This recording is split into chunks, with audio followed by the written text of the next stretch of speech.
Хамхи – крупный башенный поселок замкового типа в центре горной Таргинской котловины Республики Ингушетия по левую сторону реки Асса.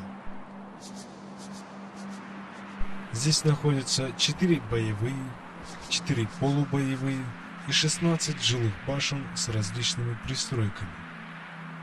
Здесь проживали многоопытные воины и земледельцы, знатоки горского обычного права, искусные охотники, потомственные мастера по изготовлению высококачественных боевых луков, а девушки являлись искусными мастерицами золотого и серебряного шитья. Преобладающее большинство среди башен селения Хамхи имеет именно жилые башни. Некоторые сейчас используются для жилья. Стоят они всегда на удобных местах, недалеко от воды, ручьев и родников.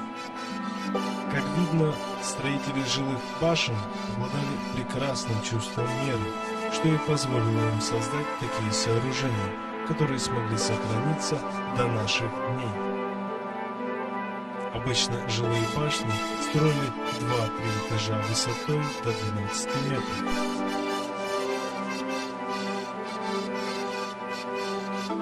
Дверные и оконные проемы сделаны самым тщательным образом и обычно завершены полукруглыми арками довольно правильной формы. Их высекали или в целых камнях-монолитах, или в двух массивных камнях, придвинутых друг к другу. Арочные камни обычно украшены петроглифами. Дверные проемы башен не так высоки, без наклона головы, пожалуй, не войдешь. Первый этаж служил хлевом, как правило, он был без окон. Для вентиляции в стенах устраивались небольшие продухи. Попасть на второй-третий этаж можно было только по приставной лестнице. Для этой цели употреблялось бревно со ступенеобразными зарубками, и без особой сноровки подняться по нему было не так легко. В верхних этажах размещались хозяева и хранились запасы.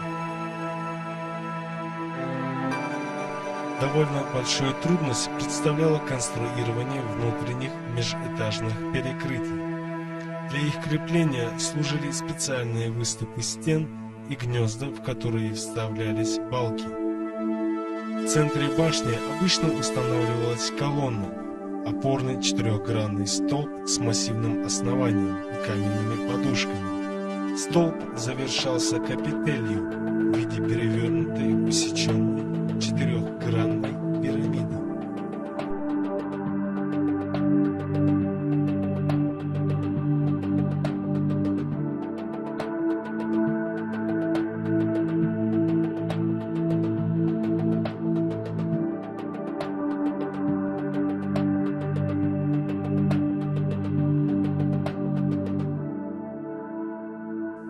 Кровля жилых башен была плоской. Сверху насыпалась земля и утрамбовывалась. Для этого употреблялись специальные цилиндрические катки из прочных пород камня. Стены башни часто возвышались над кровлей в виде парапета, что делало более удобным наблюдение вокруг.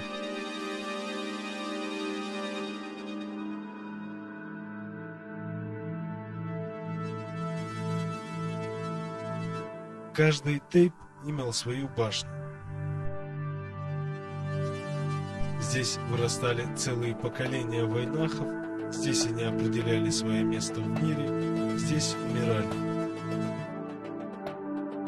Башни помнят смех и игры детей, горячие молитвы, скорбный плач, песни сказателей и успешные беседы.